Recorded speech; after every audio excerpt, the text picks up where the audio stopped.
하나님 아버지 감사합니다. 거룩한 주일 하루의 첫 시간을 하나님 앞에 나와 예배드리게 하시니 참으로 감사합니다. 하나님, 예배하는 우리의 심령 가운데 함께하여 주셔서 말씀으로 임재하여 주시고 기도 가운데 함께하여 주셔서 오늘도 우리를 향하신 하나님의 거룩한 뜻을 깨달아는 귀한 시간 되어질 수 있도록 은혜 베풀어 주시옵소서. 감사를 드리며 예수님의 이름으로 기도드립니다. 아멘. 찬송가 337장입니다. 337장 통일 찬송가 363장입니다.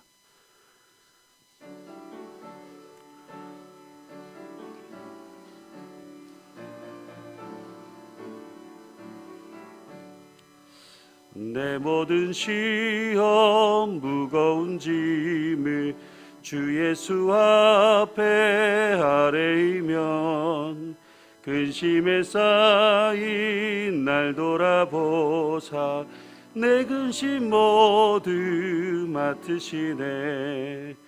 무거운 짐을 나홀로 지고 견디다 못해 쓰러질 때 불쌍히 여겨 구원해 주리 은혜의 주님 오직 예수.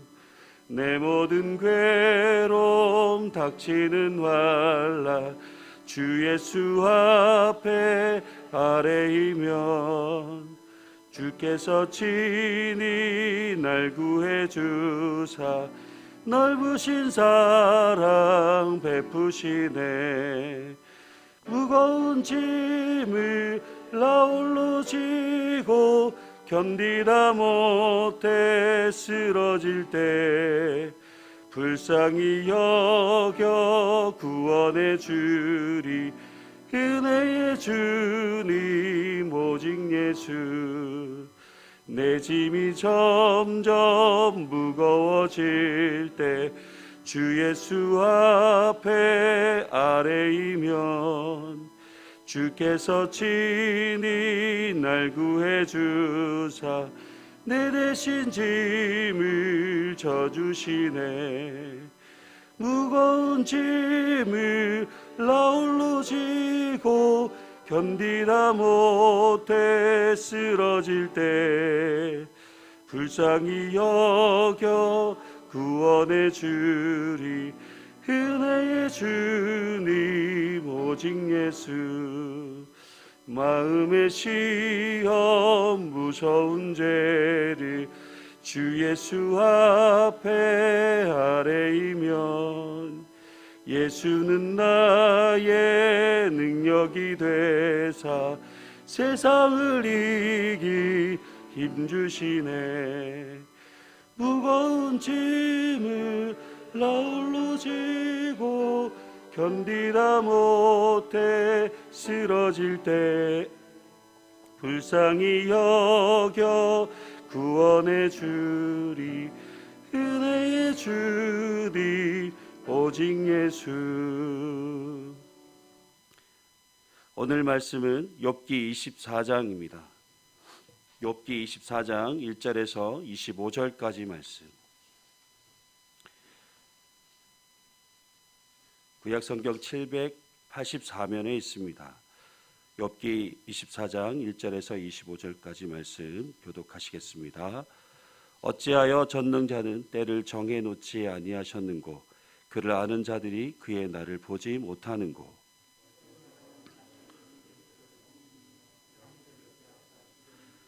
고아의 나귀를 몰아가며 과부의 소를 볼모 잡으며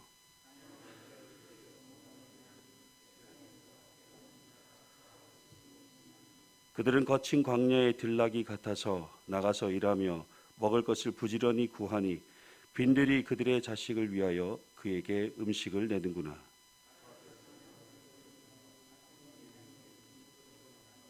의복이 없어 벗은 몸으로 밤을 지내며 추워도 덮을 것이 없으며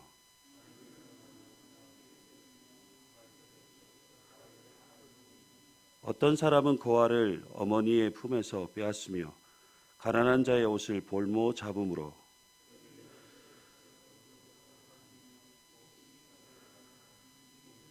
그 사람들의 담 사이에서 기름을 짜며 목말라 하면서 술틀을 밟는느냐.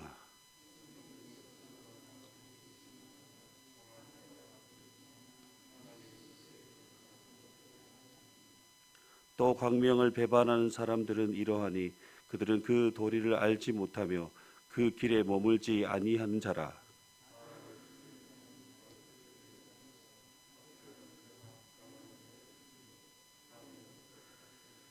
가늠한 자의 눈은 저물기를 바라며 아무 눈도 나를 보지 못하리라 하고 얼굴을 가리며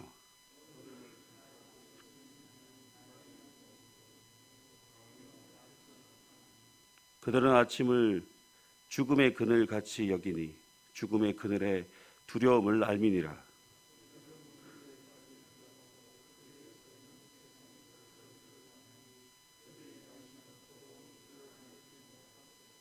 가뭄과 더위가 눈 녹은 물을 곧 빼앗나니 수월이 범죄자에게도 그와 같이 하느니라.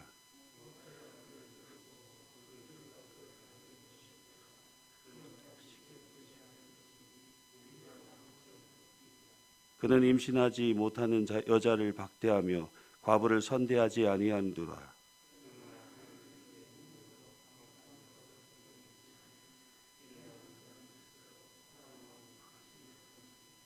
하나님은 그에게 평안을 주시며 지탱해 주시나 그들의 길을 살피시도다.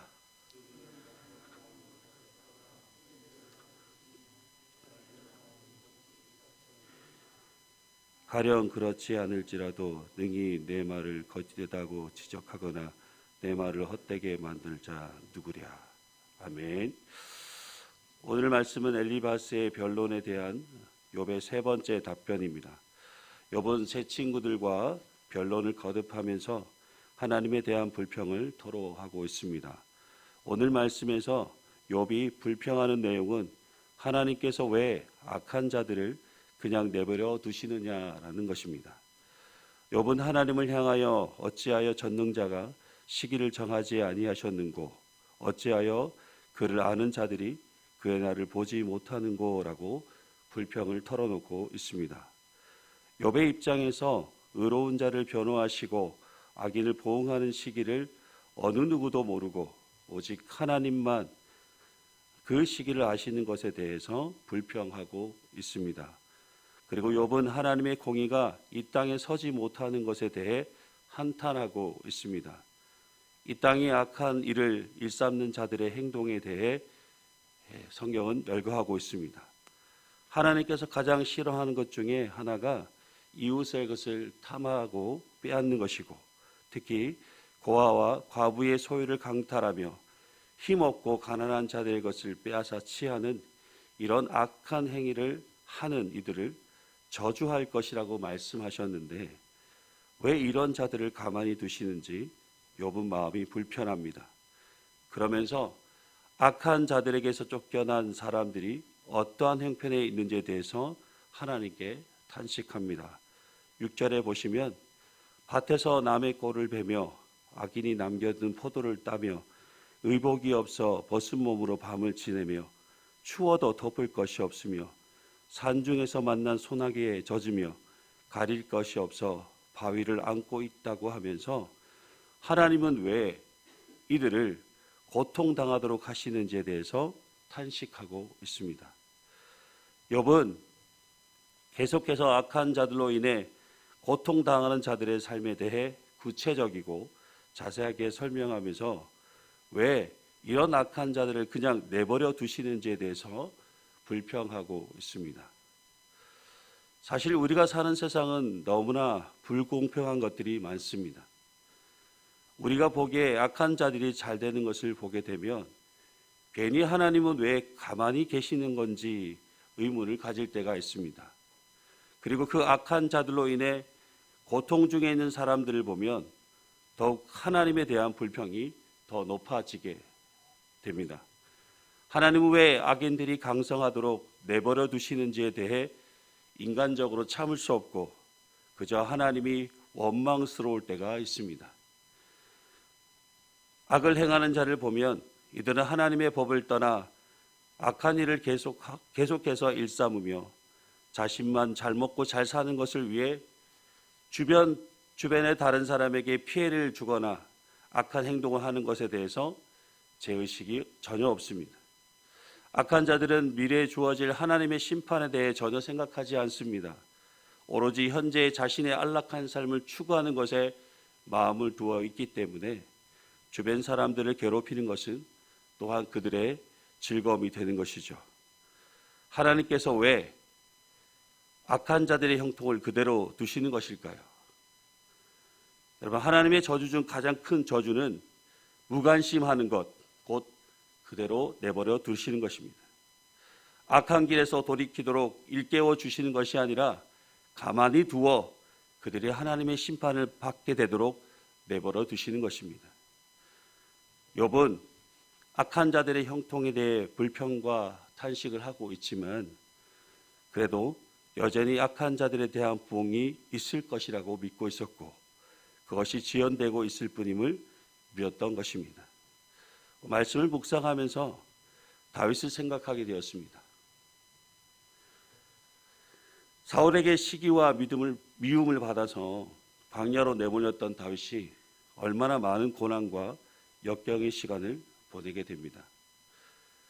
우리가 생각할 때 하나님께서 다윗을 왕위에 올리고자 하셨다면 더 이상 사울이 악행을 하지 못하도록 사울을 죽이면 다윗은 그런 고난과 역경을 경험하지 않아도 되었을 것입니다. 그런데 하나님은 그렇게 하지 않으시고 사울로부터 고난과 역경을 경험하게 하셨습니다. 그런데 다윗은 이 고난과 역경 속에서 은혜를 경험하게 됩니다. 더욱 하나님을 의지하는 믿음을 가지게 되었고 비록 도망자 신세가 되었지만 늘 함께 하시는 하나님을 얻게 되는 은혜를 경험하게 되었던 것입니다. 그런데 사울은 어떠합니까? 하나님을 철저하게 사울이 하고자 하는 대로 그냥 내버려 두셨습니다. 그렇게 되었을 때 결국 그는 자기 스스로 목숨을 끊어버리는 비참한 최후를 맞이하게 되었습니다. 그래서 우리가 생각해 볼 것은 우리가 악한 자들에 대해서 우리의 입으로 하나님을 향해 불평과 탄식하기보다는 오히려 하나님의 때를 기다리며 인내로 그들을 위해 기도하는 것이 하나님의 사람으로서 해야 할 모습이 아닐까 생각합니다. 하나님은 하나님의 사람들이 어떠한 상황에 있든지 우리의 생각이 앞서지 않기를 원하십니다. 먼저 하나님의 선한 뜻이 무엇이 분별해야 할지 그것을 알기를 원하십니다. 그리고 하나님의 사람들이 추구해야 할 삶은 세상의 형통함이 아닙니다. 하나님 한 분만으로 만족하며 살아가는 믿음의 형통함입니다. 세상 사람들은 세상의 형통함을 바라며 살아가지만 우리는 믿음의 형통함을 바라보며 살아가야 될 줄 믿습니다. 오늘도 우리와 함께 하시는 하나님 안에서 하나님의 선하신 뜻을 분별하며 믿음의 형통함을 이루며 살아가시는 여러분 삶이 되시길 주님의 이름으로 축복합니다. 기도하시겠습니다. 하나님, 오늘 우리가 사는 세상은 여전히 악한 자들로 인해 고통과 아픔을 겪고 살아가는 사람들이 많이 있습니다. 그런데도 악인의 형통함을 바라보며 욥처럼 마음이 화가 나고 하나님을 향해 불평을 쏟아놓을 때가 있습니다. 하지만 우리의 마음이 그들을 향해 입술로 범죄하지 않고 오히려 하나님의 때를 기다리며 그들을 위해 기도할 수 있는 주님의 마음을 가질 수 있도록 인도하여 주시옵소서. 오늘 하루도 우리의 생각을 앞세우지 않고 하나님의 선한 뜻을 분별하게 하시고 세상의 형통함이 아닌 믿음의 형통함을 이루며 살아가는 복된 삶이 되도록 우리를 도우시고 인도하여 주시옵소서. 사랑의 하나님, 오늘도 질병으로 고통 중에 있는 환우들에게 하나님의 능력의 손길로 치료하여 주시고 여러모로 어렵고 힘들고 고난과 역경 중에 있는 사람들에게는 하나님의 위로와 믿음으로 다시 일어서는 은혜를 베풀어 주시옵소서. 오늘도 주님 주신 믿음으로 승리하는 복된 하루가 되게 하여 주실 것을 믿으며 예수님의 이름으로 감사하며 기도드리옵나이다. 아멘. 하늘에 계신 우리 아버지, 아버지의 이름을 거룩하게 하시며 아버지의 나라가 오게 하시며 아버지의 뜻이 하늘에서와 같이 땅에서도 이루어지게 하소서. 오늘 우리에게 일용할 양식을 주시고 우리가 우리에게 잘못한 사람을 용서하여 준 것 같이 우리 죄를 용서하여 주시고 우리를 시험에 빠지지 않게 하시고 악에서 구하소서. 나라와 권능과 영광이 영원히 아버지의 것입니다. 아멘.